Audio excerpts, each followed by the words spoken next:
dudes with attitudes, let's go. It's the two dudes and their attitudes, ruthless, aggressively speaking, so let's do this. We're Ryan and Denton, they here to get your attention. The 5-star broadcast shit, start to the ending. Whether it's the E or it's all E, the two dudes with the attitudes to bring the heat. Get the point, yeah, it's on, time to lock in. Listen to the podcast where they get it poppin'.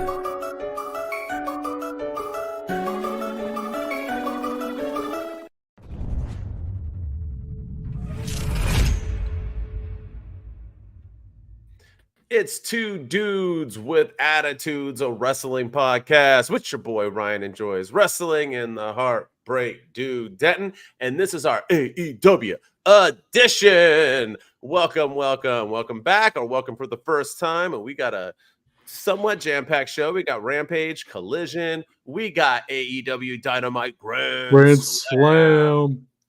Slam to review, and we'll make our decisions on whether or not AEW is kind of getting back onto pace, right? There's supposed to have 18 new shows coming out. Maybe they're going to max for pay-per-views. I'm assuming we'll find out at the 5th anniversary. So let's see if they're trying to figure themselves out. AEW made their Netflix debut by being mentioned in the Vince McMahon documentary, albeit like 10 seconds. And it was not a good mention, by the way. But hey, shout out to them. They made their Netflix debut.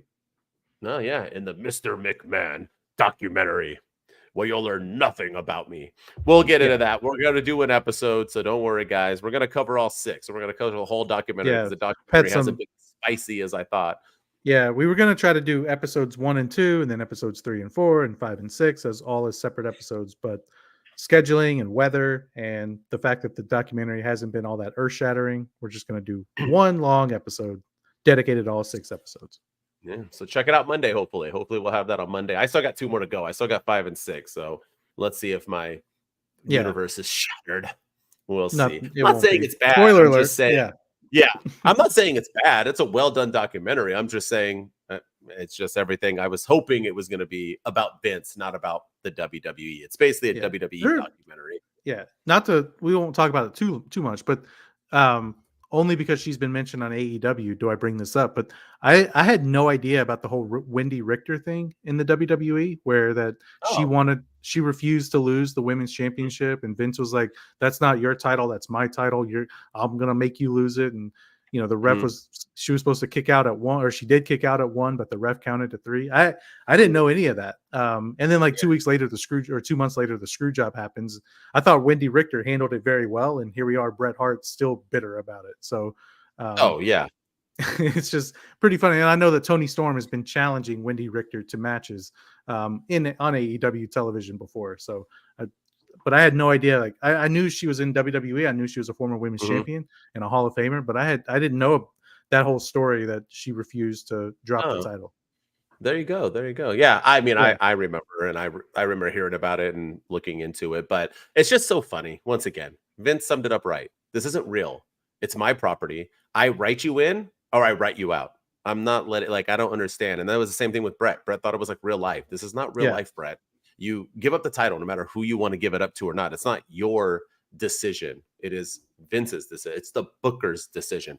Bully Ray says it all the time. It's all about Booker. But you're either going to get penciled in or you're going to get erased. And that's makes or breaks your career. And that's how it is. The end. Get over it. And I don't know how anybody defends Bret Hart on this. I don't get hardcore Bret Hart fans should not be defending Bret Hart on this. It's like me defending Shawn Michaels for his womanizing when he was young. No, it was disgusting, and he admits it. I'm not going to defend somebody when they're wrong. It's stupid. Bret is wrong. And but the thing is I do it's hang on. Yeah, so I like how like I said, Wendy Richter, I mean, they interviewed her and she was like, yeah, I mean, Vince made a decision, and it was a business decision, and it was that's what he was. He was a businessman. And then, Bret Hart's over here still, I don't agree with the decision at all. It was stupid. And I was like, she handled it with class. And the same thing happened to her. She handled it with class. And you over here 25 years later still complaining about it. It's pretty funny. Welcome to Bret Hart. All right. You ready? Yeah. Let's get into it. I'm sure we'll talk a lot about Bret Hart during this documentary. All right. We got Rampage and Collision review. I'll start with Rampage, fade into Collision, and then we will give our thoughts. Let's go. Rampage. Mark Briscoe defeats Brian Keith. After the match, Jericho attacks Briscoe when the Conglomeration and the Learning Tree all brawl, with the Learning Tree standing tall at the end. Willer Yuta defeats the resident Rampage jobber Butcher. MXM Collection are going to give Max Caster's jacket a makeover. Sheeta defeats Harley Cameron. Soraya challenges Hayter or Becky Lynch to a Soraya's rule match next week. Roderick Strong and Beast Mortis defeat some jobbers. Is Beast Mortis in that crew now? I don't know. Deonna Purrazzo is creating a new crew, and it starts with Taya Valkyrie. In the main event, Nick Wayne wins a 4-way match to close the show, and it earns him nothing. On the Collision, Dustin Rhodes and Sammy Guevara, dressed like cowboys and bleed for an episode of Collision, defend their ROH titles against the Undisputed Kingdom. Conglomeration and Commander bicker with Premier Athletes. DMD, Britt Baker, returns at the 5th anniversary show. Evil Uno and Darby Allin bicker. Conglomeration and Hologram defeat the Premier Athletes. MXM Collection tease, showing the makeover for Max Caster's jacket in a pretty damn hilarious segment. Mariah May defends her title against Lady Frost. Willow is being interviewed backstage when Deonna Purrazzo and Tyra cut her off. The promo. Hold on. Oh, Deonna offers Yuka protection, and it will be Willow versus Taya next week at Rampage. The Acclaim rap about their jackets being stolen. Darby Allin defeats Evil Uno in the surprise of the night. Jeff Jarrett is very angry. He whips the walls. He scares girls at his wife again, and he will take it over that match. So Rhea explains her rules, and basically the rules are for Rhea to do whatever she wants. Else gets to do nothing. Sammy Guevara challenges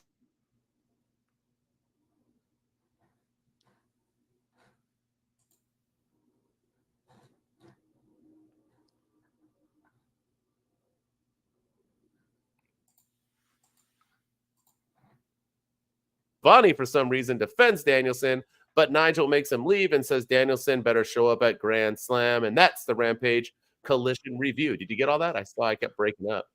Yeah. No, I got some of it. But I mean, I watched the show, so I have a pretty good understanding as to what happened. Are you having issues out in your town right now? I know you're having hurricanes. We're having weather issues, so I hope my internet holds off and we can get through this. But yeah, it's pouring down rain right now, so we'll see what happens. But yeah, man, like we talked about this last week with Rampage and Collision, and one of the things I liked last week was how Rampage kind of fed into Collision, and then Collision kind of fed into Dynamite. I really liked how they did that again this week. It feels like they're starting to do more of that each week. Agreed. You had the Acclaim thing with MXM Collection stealing their coat on the episode of Rampage, and then it goes into Collision, and you got 2 interviews for MXM Collection, and then the Acclaim did a wrap on Collision. So I like how they did a lot of that. I like how the shows are kind of feeding into one another now. And then we have the Serena Deeb, or not the Serena, the Serena Deeb. She challenges Britt Baker to a match at the 5-year anniversary show that happened on Collision. We got the DMD promo on Collision, and it fed into Dynamite, where they talk about Serena Deeb versus Britt Baker. So there's a lot of stuff that kind of fed into each other, and I like how they're doing that. Yeah, I fully agree with you. It was at least a storytelling couple episodes, and that's what I like to see AEW doing. Utilize it the best you can. I mean, the main event Collision was pointless. I mean, as soon as we're saying that, then they have a pointless 10-man tag that went on for 25 minutes, like 3 commercial breaks, and it was for no reason. And then Roosh wins. I don't understand the booking at all. I don't get what's going on. Almost as bad as Nigel McGuinness having a promo that Tony Schiavone interrupts. You don't talk to Bryan Danielson like that. And he's like, get out of my face. And he's like, okay. And then I just like, I know for a fact that he is in fact not scared. And it's like, Really? Like, Obviously. yeah. Like, Come on, dude. thanks, Tony Schiavone. But other than that, at least they built it, right? At least they hyped up for the match on Dynamite. So if you're watching Collision and not Dynamite, at least you're building to it. I liked all of that. I'm excited about Saraya for one. Gosh, I feel like she's getting hotter with age. But her and Becky Lynch, I'm excited to see them wrestle. They've had some good matches back in the days on NXT. And also, I'm liking Serena Deeb versus Britt Baker, man. Like, you need a good win for Britt Baker. Serena Deeb's that person. She's going to give her a hell of a match. Britt's last match against, Sasha Mercedes. Banks wasn't that great. Oh, sorry. Mercedes Money was not great. Good thing we didn't see Mercedes Money on our screen this week. She's hasn't been around in a while. Yeah. No, I don't blame her. In a long time. Yeah. Yeah. And the other key thing too is, once again, Rampage and Collision keeps pushing the women's division. I mean, we had Mariah May, we had Saraya, we had Deonna Purrazzo starting a crew, we had Serena Deeb and Britt Baker. It was a lot of women oriented. But with that said, I do have one complaint with these two episodes, and it is about Mariah May. I think I said this before on this podcast, is that Mariah May and Toni Storm was like it. It was like the biggest feud other than Hangman Page and Swerve going on in AEW in the past year. And you have her beat Toni Storm. And since then, what has she done other than wrestle jobber after job? Why the hell is she wrestling on Collision and then wrestling on, like, this is your world champion, and you can tell the crowd's not as fired up about her anymore. Her versus Lady Frost. Why is she wrestling Lady Frost for a title match? Like, there's zero point to that. And I like that they're bringing back, which we'll get into on Dynamite. I like that they're starting a new thing with her, but it just feels very bland right now. And they need to do more what they did with her on Dynamite than they're doing with her on Collision and Rampage. We don't need to see Mariah May on all three shows. She's bigger than that. She's your world damn champion. I know she's the women's one. Maybe it's not as big, but it is. You don't need to see her on every show. It's kind of disappointing. And I think it's watering her down already. Yeah, 100%. And again, we're doing more eliminator matches too. Like, I thought we saw, I mean, a couple weeks ago, we saw the Acclaimed beat the Young Bucks in an eliminator match, and they got their tag team title match later on. And the trios match, the one of the trios teams, I can't remember who it was. I think it was House of Black, beat the reigning trios champions at the time, Bullet Club Gold. But that's really the only two times that they've won eliminator matches. And now here we are doing more of them. Sammy Guevara has one next week. We had one on Collision with Lady Frost and Mariah May. Like, please stop with these eliminator matches. They serve no purpose whatsoever. Yeah, I agree. And by the way, I had to look it up. I really thought Hologram was Sin Cara.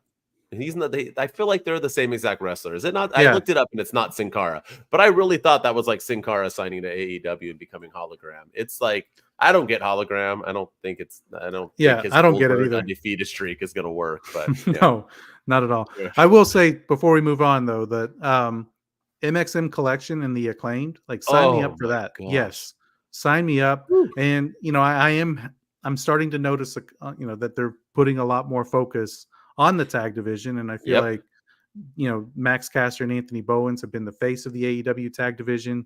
Now we have MXM Collection, you have the Grizzled Young Veterans there, Kyle Fletcher and Will Ospreay, they're a thrown together team, but they competed for the tag titles on Dynamite. So I mean, if this helps bring the tag division back, and apparently everybody loves the Outrunners. I mean, the Outrunners are getting loud pops. I don't. But I don't get it. But I mean, they're a tag team. So I mean, if they're organically getting over, then push them for shits and giggles. But yeah, man, I like what they're doing right now with the tag division, because that's kind of like the weakest point in 2023 in AEW was the women's division, and now the weakest point in 2024 is the tag division, and it feels like they're starting to focus a little bit more on that. So sign me up for the Acclaimed and MXM Collection all day long. Just the promos alone are going to be entertaining. Yeah.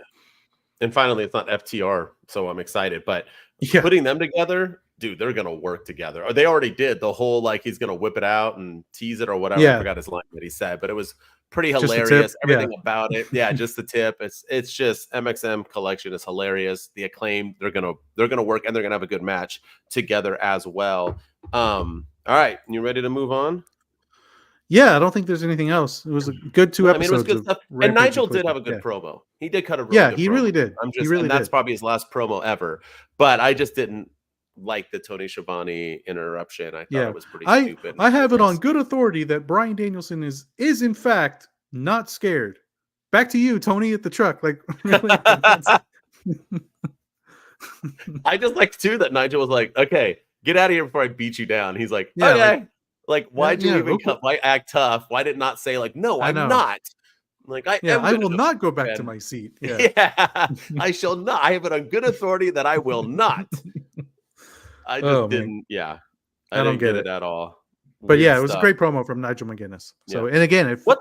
fed, Yeah. it was Collision. It fed into Dynamite, so it hyped us up. Have you been noticing, by the way? I don't want to start any rumors, but Jeff Jarrett, that every time he does like this like angry thing, he threatens his wife. Have you seen that? Have you been checking that out? No, I haven't. Watch No. these things. He even said this time where he was like, "Karen, shut up," or something like that, or put his strap up to her. He said some things recently where I'm like, it's your Weird. characters, but it's 2024, bro. We're not like in the day and age of like telling our wives to like peep down and shut up, or Yeah, the weird I'll thing is hit you to the he moon. he got upset because this whole feud's based on Adam Page putting his hands on Karen Jarrett. Yeah. So mhm. it's like, okay, but you're telling her to Yeah. shut up. You're yelling at her. Like, Go back and watch. I'll have She's to done watch it a it. few times now, and I think I commented on it before too, where I'm like, I don't like. Oh yeah, there was one where he like grabbed her or like shoved her out of the way because he was trying to get at like Swerve, and I'm like, yeah, once again, you don't shove your wife out of the way either. I don't care how bad you want it. You don't get to like deck your wife to like get to No. Swerve Strickland. But all right, speaking of Swerve, I think we're going to talk about him on this episode, and let's get into it, man. It is Do the it. Dynamite Grand Slam, where I think. Did we both get every single prediction right? I don't think I missed one. Yeah, no Missed titles change one. hands. Yeah, so I don't think we picked. No, I anything. think it was yeah. Maybe it's leading to Karen hitting him with an angle slam. I'm all for it. And then That Kurt would be Angle debuting. awkward. Yeah, Yeah. long-term storytelling at its best, right? They get back together. Yeah, in AEW. Yeah, it's It was TNA all a storyline. work. It was Yeah. all a work just so Kurt could beat him 30 years later in AEW. It was a work. That's long-term story. Tony Khan went to him before he was born and told Yeah. Kurt Angle, "This is what we're gonna do on the 5-year anniversary of AEW Dynamite." What's the AEW Dynamite? Don't worry about it. It's Yeah. going to be great. All right, let's get into it. The show opens with Bryan Danielson defeating Nigel McGuinness in a non-title match. After the match, Christian comes out to cash in, but Skip Sabian interrupts. Hook defends his FTW title against Roderick Strong, and after the match, Hook retires the FTW belt and gives it to Taz in a nice moment. The Young Bucks defend their tag titles by defeating Kyle Fletcher and Will Ospreay in the first ever official kick out of a finisher match. Rocky Romero is officially added to the Conglomeration. Yay. Prince Nana out to speak on or give us an update on Swerve Strickland when we get the debut of MVP. MVP tells Nana that it's all about management why Swerve is losing, so have Swerve call him, and he hands him a card hinting at Bobby Lashley coming too. Jack Perry is driving to Collision. Guess it's going to take him 4 days. Mariah May defends her title against Yuka. After the match, Willow gets in May's face. When Mina hits the ramp and allows May to hit Willow with the belt, Mina seems to be not good about that, I think. And in the main event, Jon Moxley defeats Darby Allin to earn a title shot. Bryan Danielson attacks Mox after the match. Not with a bag, ladies and gentlemen, with a normal just strap to choke him like how it should be. And the BCC 2.0 make the save. But then Private Party and Commander make the save. Danielson says the match is on and it'll happen at Wrestle Dream to close the show. And that's the Dynamite Grand Slam review. Yeah, this was a good show. This was it was entertaining. Yeah, I mean, let's get into it with MVP. Making his arrival and debut. That was a surprise. I didn't see that coming. And I like how they did it. I like how Nana was cutting a promo and MVP just randomly interrupted and he was doing the throat clearing thing like so I like how they did all of it. The crowd seemed into it when he came out there, but then I feel like they kind of lost the crowd. MVP kind of rambled a little bit. So all right, let's get to the point. And then yeah, but other than that, I thought it was a good segment. I'm curious to see, like, is Swerve going to join this? Is the Hurt Business coming, first of all, or is it just MVP, Or is Swerve going to join the Hurt Business? Who from the Hurt Business is coming? Is it just Bobby Lashley? Is it going to be Bobby Lashley and Shelton Benjamin? Are they going to have AEW people in this faction like Powerhouse Hobbs or somebody else? Like I'm curious to see what they do, and can this work in AEW? That's my biggest concern. Like, I feel like if they're done correctly, I think it can be successful, but at the same time, AEW has a track record of things not working correctly. Mm. Oh, 100% Bobby Lashley's coming. I think that was probably a package. MVP looked nervous. I felt like he was repeating himself and stuttering his words. When you don't have a script, sometimes these WWE guys come over and they don't know how to do it. And he confirmed I was nervous because when he handed him the card, his hand was like shaking like this when he handed Nana the card. And I was like, dang, his hand is shaking because he was nervous. Maybe because this is like his last moment, his last chance to kind of be in a wrestling organization. But nonetheless, I'm excited to see MVP there. Obviously, he said, we're going to talk business. So what was Swerve's old crew called? What were they called? They were like 3 different names. Yeah, they were What was his original? Oh man, you put me on the spot there. Yeah, because they changed the name. Yeah, they changed it when they combined with Brian Cage. But whatever it is, I'm assuming they can't be the Hurt Business, so I'm assuming they're going to be like the Swerve Business or whatever. Mogul. They were the Mogul Embassy. Mogul. So I'm assuming they're going to be called the Mogul Business or the something like that. I think they're going to combine both names because they can't do that. Because that's what they do, right? The Undisputed Kingdom. They're just gonna. It's just how it works because they want to stay as relevant as possible. Yeah. So we'll see what happens. Start off as Mogul Affiliates, and then they changed to Mogul Embassy. Yeah. So they'll be the Mogul Business or something like that. You'll see. You'll see. Mark my words. And I do think Swerve will go. I think it's time for him and Prince Nana to separate ways. And I think it'll be cool. I mean, I'm very curious on all the AEW fans. I want to see the racial hate from Tony Khan, just like they did with Triple H. Because when he put a whole bunch of black men together, it was, Triple H is so damn racist. The Hurt Business is the definition of racism. So when he does it again in AEW, I want to hear that same energy. You got to be fair here. We got to be fair. Because if you're just going to put a whole bunch of the same race together, that makes you a racist. Or maybe just these wrestlers being African-American want to be together so they can have a dominant African-American crew to work with. And maybe that's what they want. Yeah. But with that said, I mean, will the faction work? I mean, no factions work in AEW, to be honest. And when I mean that, I mean, they don't work like the Bloodline works or the Judgment Day, where they're like a faction that like works together and dominates. Factions are just like a group of friends who hang out and have solo matches, and sometimes they tag together. That's really been the definition of factions. He doesn't know how to use factions correctly. I don't want them to be like, I don't want it to be Swerve joins the Mogul affiliate. I don't want them to join this Hurt Business. I want them to be used to how they were originally used at first in WWE, where MVP, you pay MVP a lump sum of $50,000 and Bobby Lashley goes out there and protects you, or Bobby Lashley goes out there and injects pain on somebody and beats somebody down. That's how I want them to be used. I don't want Swerve to be a part of the group. I want him to use the group to go after Adam Page for burning down his house. And then, and then you can kind of set up other rivalries that way. And then Swerve kind of goes his own ways from there. Or MJF pays them to, take out Daniel Garcia or something like that. I don't know. But like, that's how I want them to be used. I don't want them to be like a faction that's like, oh, they're running everything backstage. I want them to just kind of be like, 1 week a babyface uses them, and the next week a heel uses them, and next week a babyface uses them, another week a heel uses them. That's how I want them to be used, but we'll see how they do. Yeah. But either way, I'm excited. I love MVP. I love Bobby Lashley. I love Shelton Benjamin. So I'm all for it. And I love Swerve. So let's bring the ruckus. You were talking about this episode and you said it was pretty good. I feel like this was just like a good episode. I don't think it did anything like mind blowing. I don't think it really did anything that hurt it. I think everything was pretty much good. Like, okay, you're building stuff, you're doing stories. But with that said, you brought up the crowd. I don't know if it's the fact that this is like a 20,000 arena and it only had like 5,000-6,000 people in it, but I don't feel like the crowd was into anything. I felt like the opening match. Now, don't get me wrong. Bryan Danielson and Nigel McGuinness, I thought was the low point of the night. I did not think it was a good match.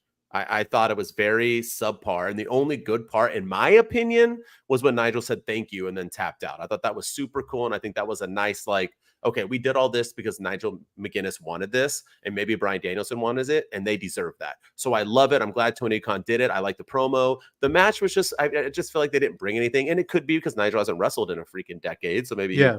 you know, to do his best. I didn't hate the match. I just didn't think I was like excited for it, and I was like, meh, it happened. But with that said, I felt like the crowd was like on their hands. They didn't like in every match. I don't think they gave two craps about anything. There was one part at the very beginning of Dynamite when JR, he said, first of all, he's got to get him off commentary. I love JR. He's the voice of wrestling. I think he's one of the GOATs of all time on commentary. He may be even the greatest of all time. But this business has passed him by, and he also just doesn't look healthy. He looks like he just let the man rest, or do what you were doing with him before. Have him do like segment interviews with Bryan Danielson, Swerve Strickland, do stuff like that, but not on commentary. But there was one part on commentary where he was like, the fans are all on their feet cheering loudly for Bryan Danielson as he makes his entrance, and then they pan to the crowd and they're not cheering. They're just like sitting there. One's on his phone. You see people, you see some people going like, like that, but they're not like, yeah, oh my God, that's crazy. So it's just, I think the crowd, I don't think it was a lit crowd at all. And, I think that's unfortunate because Grand Slam is one of their most focused on shows of the year. It's one of their most anticipated shows of the year. And I feel like the crowd this year just was not into it.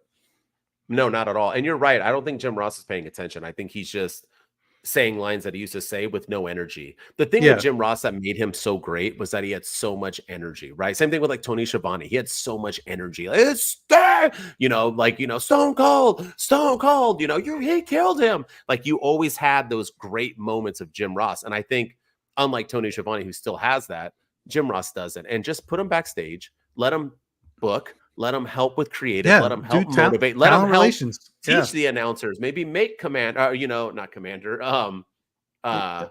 homeboy with the mask better. And, and although I think he's great, but help him, help Taz, Excalibur, help Taz, help Nigel, even though they're all great. And I do think AEW has a better commentary team than WWE, but you can still always get, just because you're great, don't mean you can't get greater. So have him motivate those people and teach them things other than like being on himself. I know he probably wants to, but let's move past it. And we could probably just brief through each one. You just want to go through each one. So Roderick Strong and Hook. What'd you think? The match was meh, but the match was meh. But I'm curious what's next for Hook now that he's retired the FTW championship.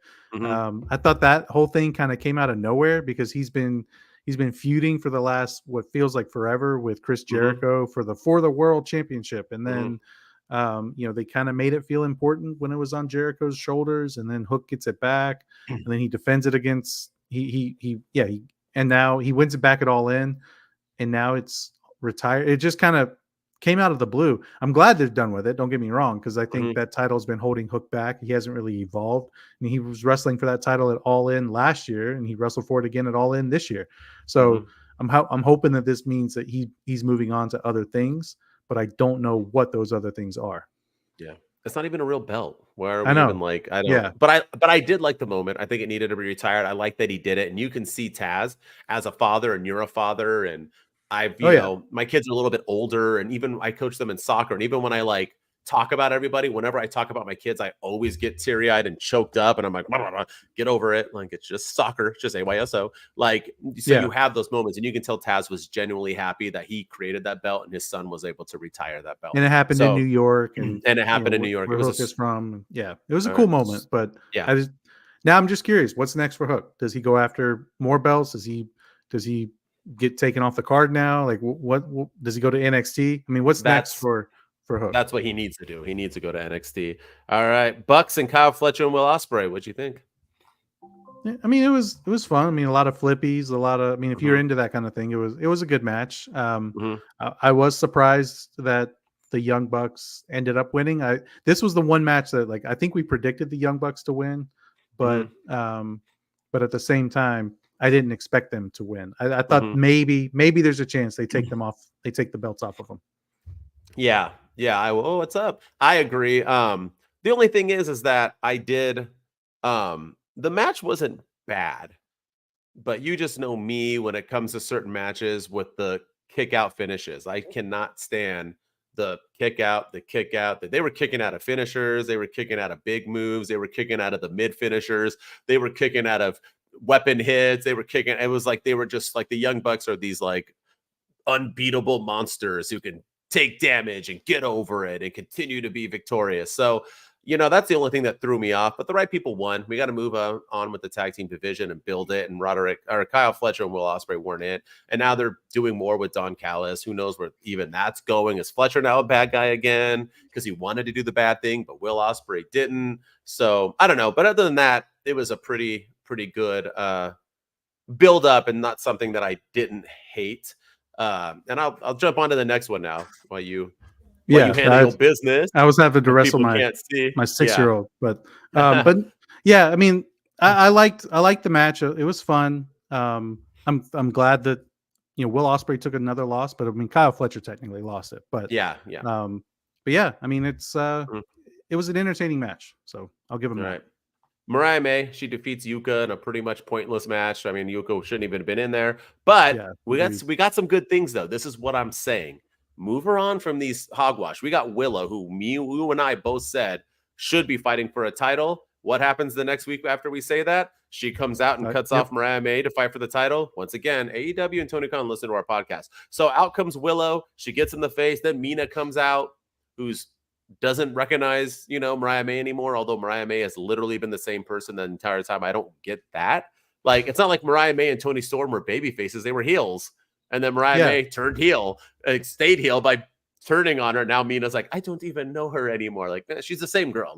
Like Mariah May has not. She's super hot. She likes to betray you. And she likes to make love to the ring. She's the same exact flipping person. Yeah, I don't get where she changed, but I like it. I like adding in Willow. Way better than trying to get Mercedes money in here. And I like seeing Mariah May move on and now maybe build some storyline, which she needed to do. Yeah. I also like how they're, I know we complain about AEW and their double booking sometimes, but, I feel like in this case it's working. Willow is also kind of sort of maybe feuding with Deonna Purrazzo, but also going after the women's championship too. So I think that's helping boost the women's division. Maybe Deonna Purrazzo plays a factor in Willow not winning the title, and maybe Deonna Purrazzo gets a feud with Mariah. So I think in this case, it's good. Usually I don't like it when there's like this week, I'm like Bryan Danielson's feuding with Moxley, but also Nigel McGuinness. I don't understand, but I feel like in this women's division, it works. It's working at least in this situation. I agree. All right. Main event time.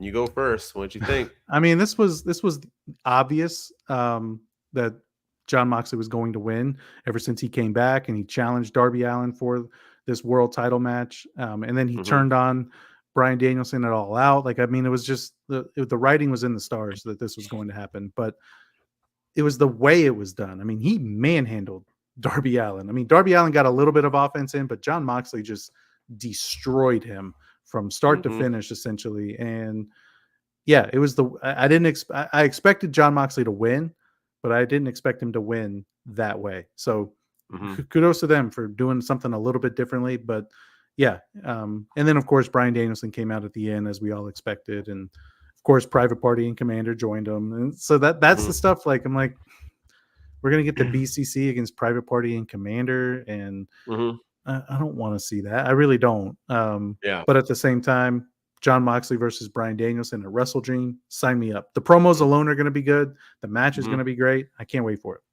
The history, that's the thing, right? It's like I don't want to knock AEW for what they did, because they're trying to build stories and trying to do things. And just because I don't like the story they're going doesn't mean it's thus bad, right? So like, they brought him out, they did their thing. I was sad that there was no Wheeler Yuta. I wanted to see him maybe come down and like stop and just look and be like, what do I do? But they didn't do that.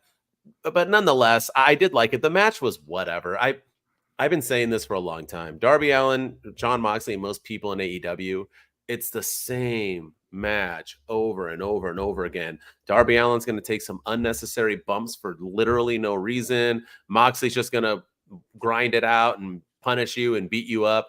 But with that said, after the match was over, and I also don't know, which I'll get into later on in the show, how all of this has benefited Darby Allin.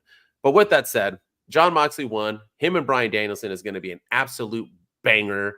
Oh, yeah. Is he going to be the one to dethrone him? Is he not? I'm excited for it. It's like the guy who everybody wanted to win the title versus the face, basically, other than MJF, who I don't know what happened to him, of AEW, and they're going to battle who used to be teammates the entire time in BCC. It's going to be good television. Good on AEW for that. And the pay-per-view, man, I'll probably want to watch it for sure. Yeah, it's going to be a good show. And then we, who knows what's happening with the Hurt Business as well, and Swerve, and so yeah, it's gonna be a fun show. My favorite part of the show was Christian Cage coming out after the Bryan Danielson Nigel McGuinness match and pulling out what looked like the list of Jericho, pulling it out, flipping it over, and then he gets his pin and he's clicking it, and then Kip Sabian at like the perfect time just comes and takes that pin out of his hands, and Christian Cage was so surprised and chased after him. And then the Claudio and Pac were backstage just like giving, I don't think they blinked since. It was weird. They were just staring at him. But man, I thought the Kip Sabian taking the pin was a good moment. It was a funny moment. Yeah.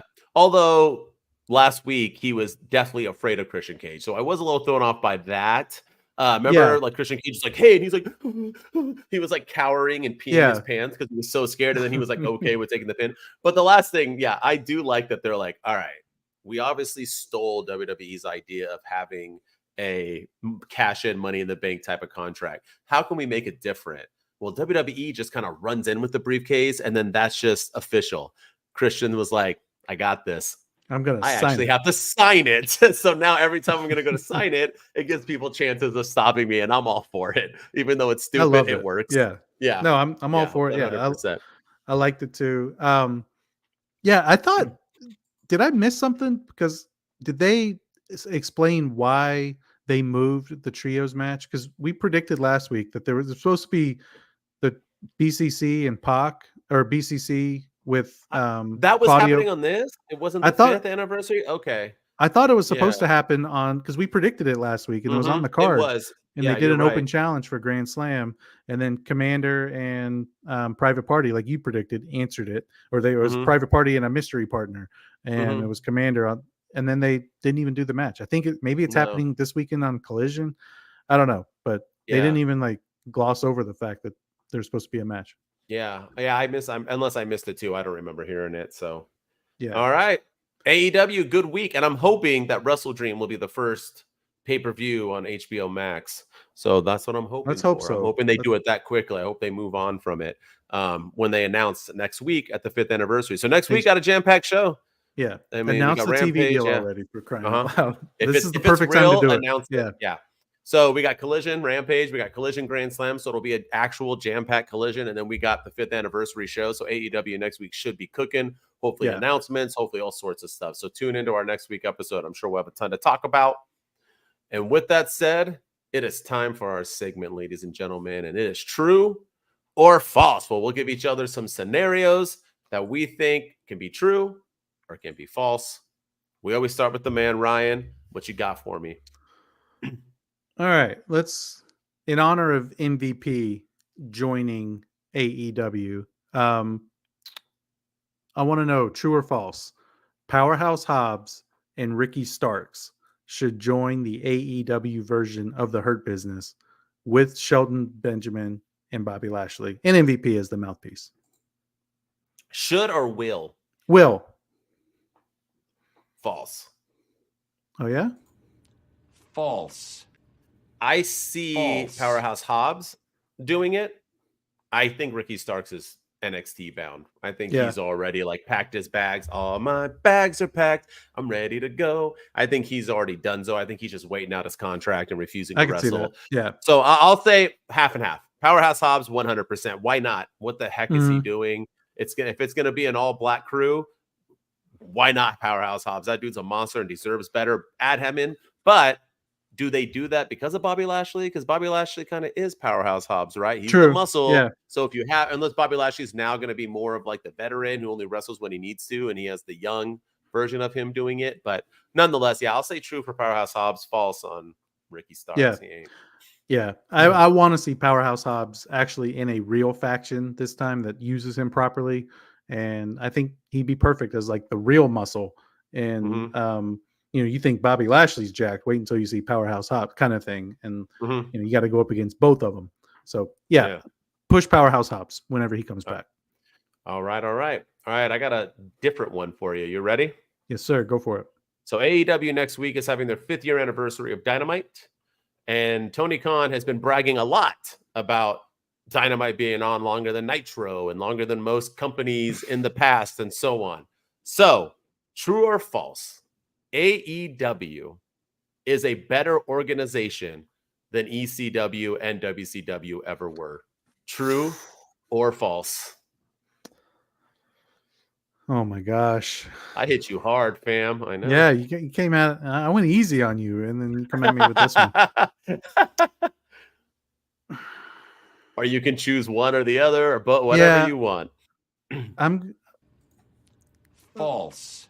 Oh, it kills me to say it, but it's like I think, they've been around longer and they've done some great things, but they have made some big time mistakes. And I mean, can you even remember what the main event of All Out 2022 was? Because I know it was CM Punk, but I mean, but like all we remember from that is the press conference and all the stuff that happened with Punk and Jack Perry at All In, and some of the idiotic stuff that they've done, where airing the footage and Tony Khan going at the thing about WCW is that they were legitimate competition to WWE.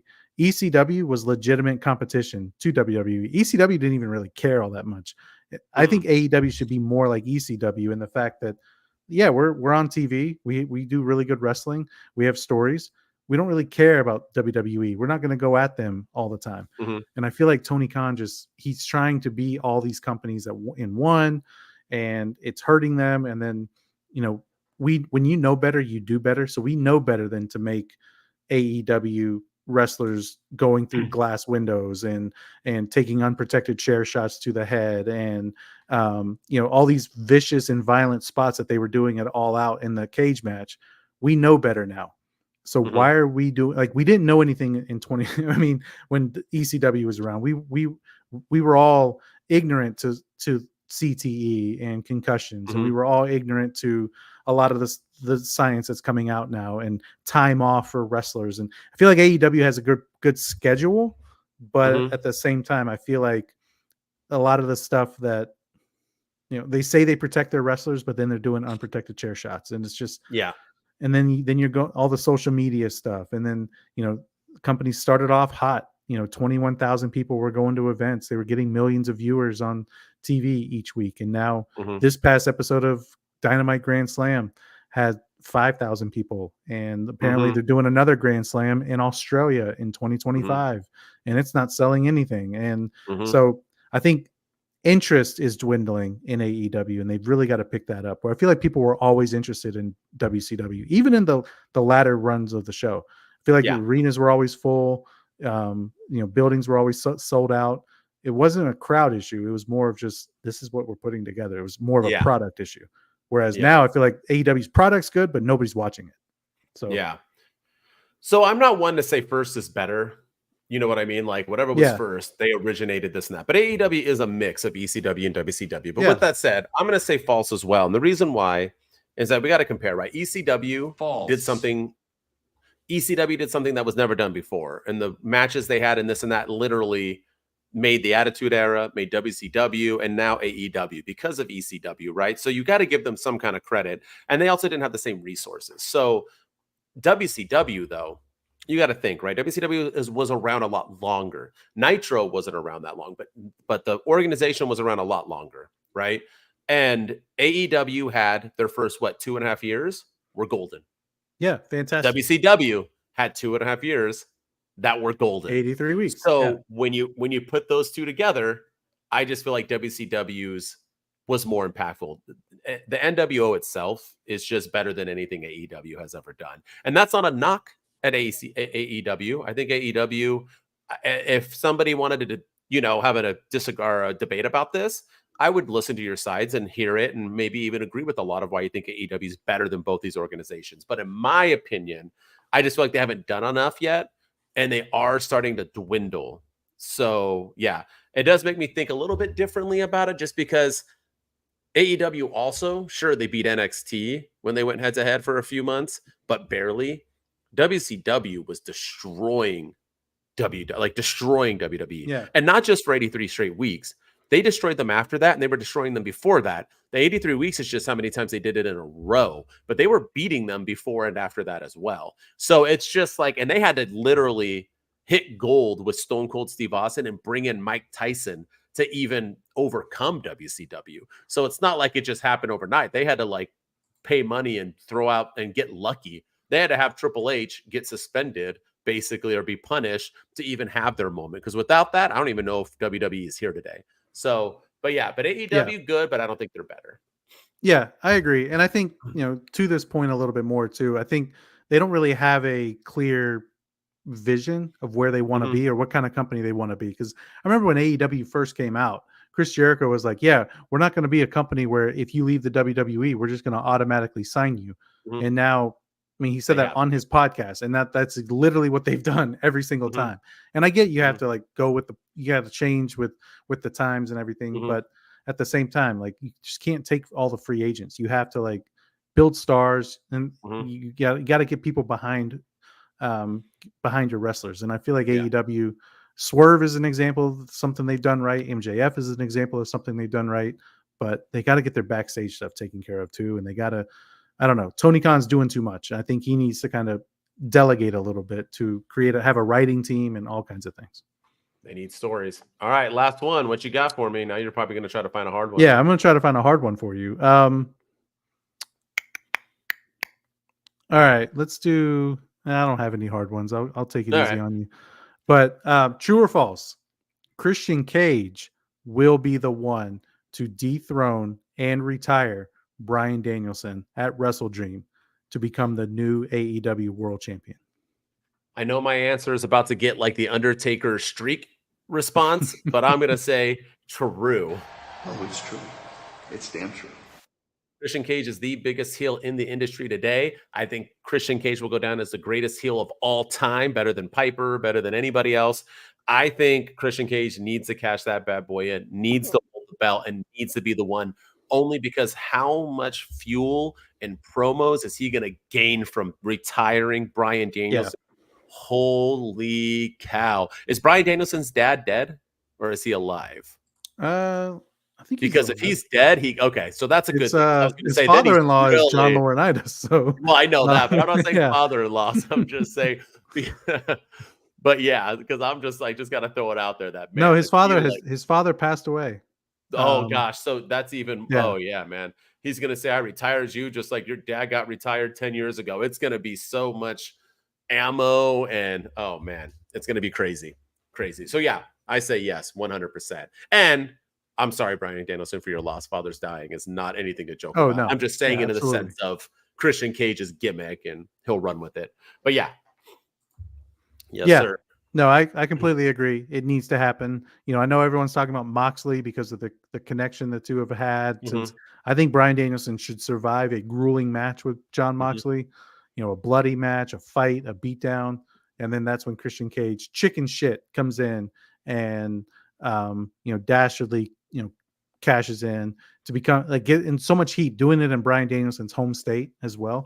Oh, it's good stuff, man. Like it'll add so much more fuel that he retired him, even though Jon Moxley did all the work. I agree fully. All right, last one. You ready? Yes, sir. So we just discussed that AEW is kind of on the downfall in a sense. Their attendance is down, ratings have been down. They don't feel like the same company when they started. So true or false? AEW will get back to the success with all these new deals, new TV deal, pay-per-views on Max that they had when they started in their first couple of years. Oh, it's true. It's damn Look true. at you. Yeah, all right. I'm gonna say only because I want it to. I don't want them to crash and burn, and I feel like they wouldn't get. I mean, the rumor is it's a 4-year deal from Time Warner or from Warner Brothers Discovery, and the 4th year is an option year, so 3 years are guaranteed. The 4th year is an option. I feel like Warner Brothers Discovery has to be happy with what they're seeing if they're offering 4 more years of AEW television. And then I think getting them on streaming would be huge for them. Kind of put their get new eyes on their product from people that maybe don't have access to cable television on a weekly basis. But now you have the whole entire AEW library on there. Please put the library on there. Don't just do the pay-per-views, but put the entire pay-per-view library on there. Put some of the other shows on there. Put classic episodes of Dynamite and Rampage on there as well, and Collision.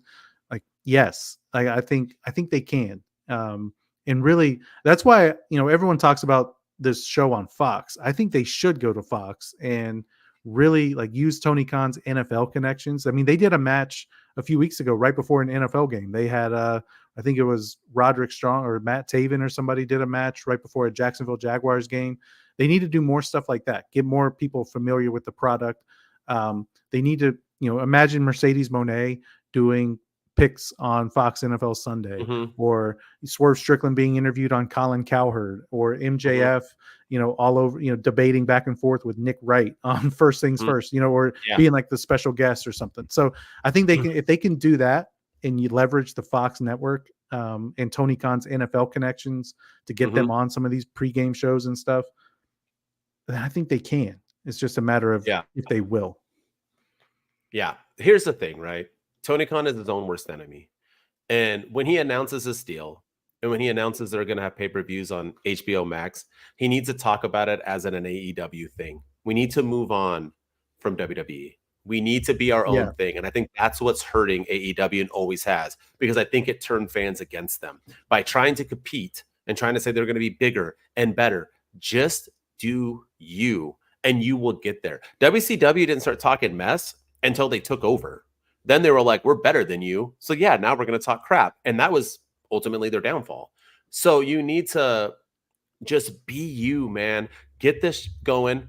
Do your damn thing. And I think when you said the library 100% needs to not only be on there, but it needs to be showcased, that when I turn on Max, it pops up AEW events from their years, their golden years of during COVID and all that. So people can see MJF and Jericho and them singing in these matches, and the pay-per-views they had in the beginning of this time when AEW was at its best. So people will watch that and be interested. Oh, what's AEW about? Should I click on this episode of Dynamite, or this thing that popped up telling me I should watch it because it was a classic? Boom. Holy crap. This stuff was good. And let's build that up. And I think AEW can. So long story short, I think true as well. And I think they need to. It's true. It's damn true. And they need to stop hating on WWE, and they need to benefit. If you are really that smart of a businessman, Tony Khan, WWE is like the hottest thing in the world right now. Literally the hottest. They cannot not sell tickets. They cannot not win. Why not benefit off of that and talk about how you are this, an alternative to it, not a competition, an alternative. You love it's WWE, okay come and check out AEW, because we're doing good things as well. And that will bring the fans. Do that instead of the opposite way. And I think they can win, because then people will tune in. And if their stories are starting to get back to how they used to be and they're promoting properly, they can win. And then when you get to that higher ratings, then go ahead and start a war if you want. But right now, build yourself and use WWE. Don't be against them. Be with them and get bigger. Look at TNA. Their ratings are through the roof. And I'm not saying they should start going through their show, but that TNA thing supposedly is helping. I heard the ratings have increased majorly since the combination of them and WWE or NXT. So that's my. No, I agree. I think they can. It's just a matter of if they will. The big thing for them is they need marketing. They need marketing. If you're not a regular AEW fan that tunes in every week, you have no idea what it is. You never see them advertise. You never see commercials for them. You hardly ever see them I never get ads when they're here in my town. I have to look up when's the next time they're coming to my, or I have to watch Dynamite for them to remind me. AEW tickets for North Carolina are coming up on, so I want them to just market. I want to see billboards. I want posters. I want everything. Market. And Warner Brothers Discovery, you're putting all this money into them. You need to market them too. So, help them help you. And I think it can be a mutual pairing. So, but once again, with marketing, I talked about this before, man. People don't want to market you when you're sticking syringes in your mouth and Yeah, I agree with that. blocks and throwing Mhm. Darby Allin on his neck on concrete and bleeding nonstop. I'm telling you, step away from that. Be the alternative in Yeah. that you have better matches. Don't be the alternative that all you do is hurt each other. Those days are gone. We're past Yeah. that as an organization. And also, we talked before about WWE and their ticket prices right now and how Mhm. they're through the roof. And TKO is. I mean, I think I saw something on X that said ringside seats at WrestleMania 41 in Vegas are going to be around $50,000. Nobody has $50,000 to go to Wrestle Freaking Mania. Mhm. So AEW again benefit from that. Be the alternative. Say, you know what? Front row seats for us. $200 total, $50 a person. Come on down to the KeyBank Arena, or come down to this arena and watch AEW Dynamite, or come watch this pay-per-view at WrestleDream in Seattle. And you'll get more bang for your buck, and you'll have a really good time, and you don't have to break the bank to go. So capitalize off of their misfortune as well. And it's funny that you say that, because a lot of people are going to be like, what an idiot. $50, $100 to sit front row. That's going to bankrupt them. No, it's not, because AEW live events are better than WWE live events. The crowd's more into it. They're more hyped. I've never been to an AEW event where I was disappointed, ever. So getting people in at a cheap cost, if you can fill an arena at $50 a pop, A, you're going to make more money than you were before. And B, you're going to let people see your product and love it. And then they will continue to watch and go. So yes, sometimes you have to spend money to make money. And I don't think, my thing is that I truly don't know if Tony Khan cares. I know I've said this multiple times. I don't know if Tony Khan cares if it's successful or not. I think this is a toy and a hobby for him. And it's like us doing this, right? We lose money, whatever, but we like doing it. We're trying to get something. So maybe he is one day trying to get bigger, but I don't know if he's just, it is what it is. What do I lose? $1 million, $3 million a year? Whoop-de-doo, Basil. Like, I'm just, but I'm having fun, and I get to run my own wrestling organization. So who knows?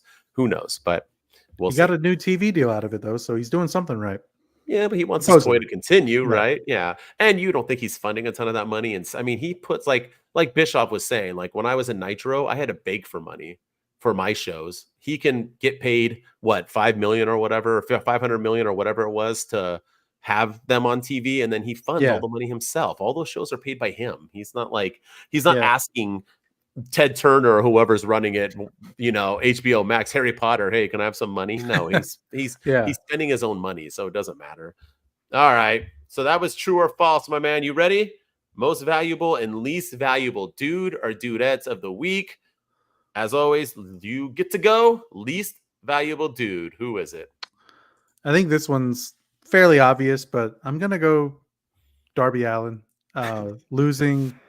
winning the Royal Rampage all those years, what feels like forever ago now. Wins the Royal Rampage. Get the world title shot against the future AEW champion. Turns out it's Bryan Danielson. We all think it's supposed to happen, that it's going to be glorious. It's going to be two guys from Washington at WrestleDream, in the two hometown guys. Great stuff. Fantastic. Can't wait to see it. Only for Jon Moxley to come in and completely take it away, therefore deeming that Rampage Battle Royal match that we praised a few months ago completely and utterly pointless.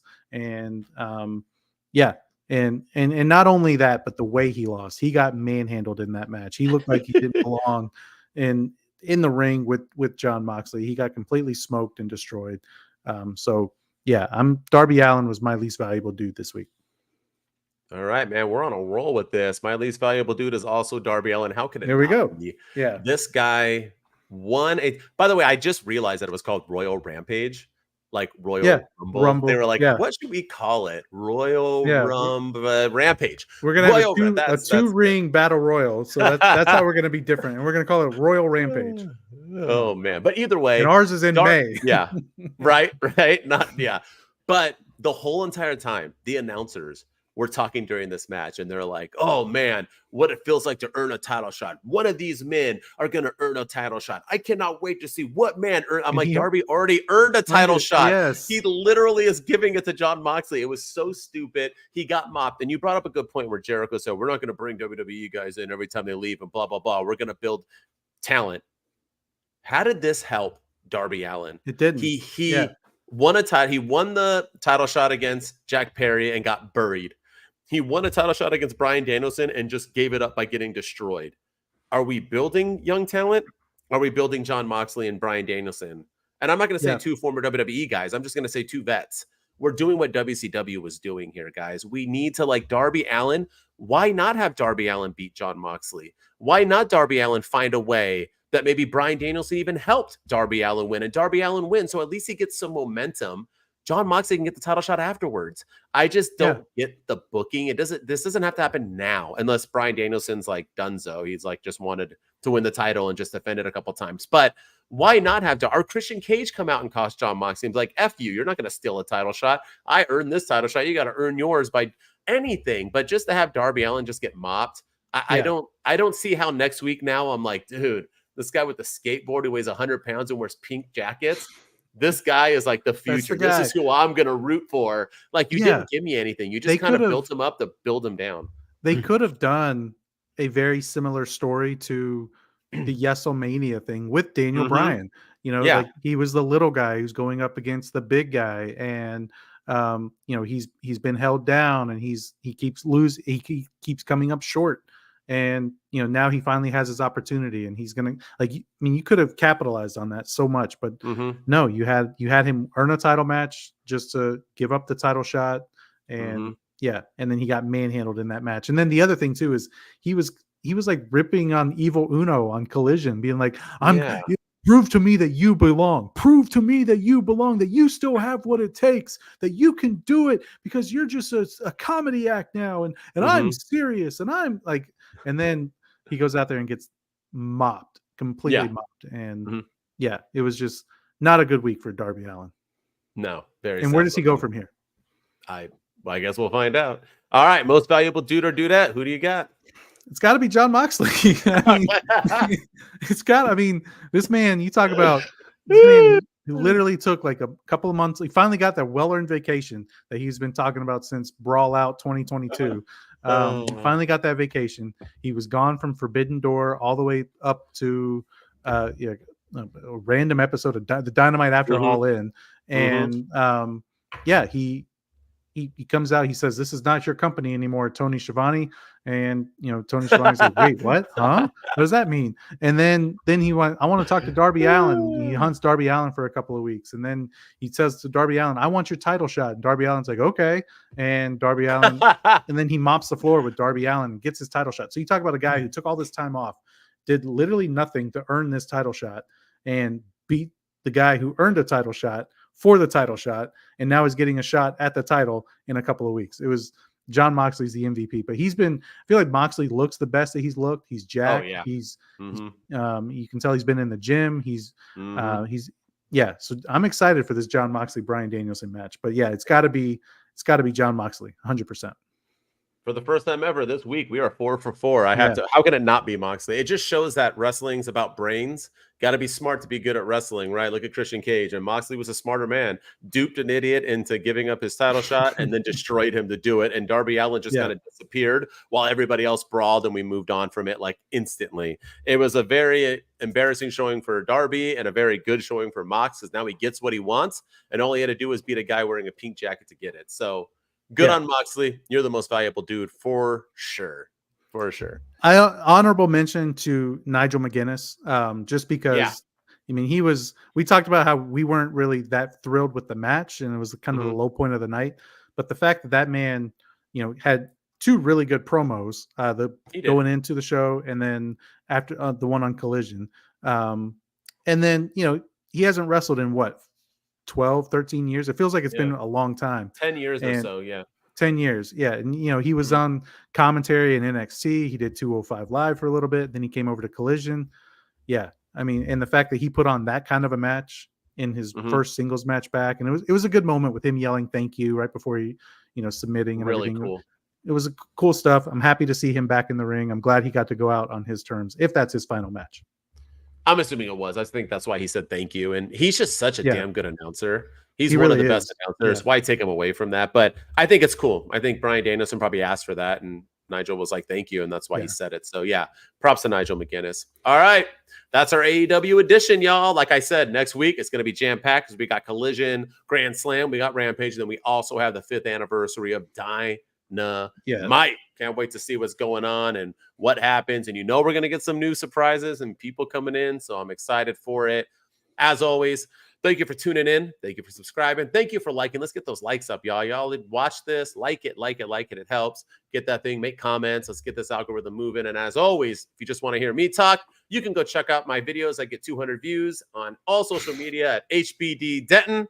And with me, as always, is my brother from another mother. Ryan Enjoys Wrestling. Go hit me up on all the social platforms, YouTube, Twitch, all that fun stuff, TikTok. And then hit us up on YouTube. Go subscribe. We're at 1260 followers now. So go subscribe. We're making the way up there. We're almost ready to start making some money on this thing, but you guys got to keep watching our videos. Twitch, we're streaming every week now for the foreseeable future. So follow us there. And then hit us up on TikTok at 2 Dudes with Attitudes and on X at 2 Dudes PC. And if you're listening to us on audio and Spotify, we appreciate all the love and support. Go drop us a 5-star rating and review. And let's make 2 Dudes with Attitudes the best well-known podcast out there. Because it's 2024, man. It's our year, and we want to continue growing. So go tell everyone about the 2 Dudes with Attitudes. I agree. 2 Dudes, Wolfpack. 2 dudes We with out. attitudes, let's go. It's the 2 dudes and the attitudes, ruthless, aggressively speaking, so let's do this. We're Ryan and Denton, they here to get your attention. A 5-star broadcast, shit, starting to the ending. Whether it's the E or it's all E, the 2 dudes with the attitudes will bring the heat. Get the point, yeah, it's on, time to lock in. Listen to the podcast where they get it poppin'.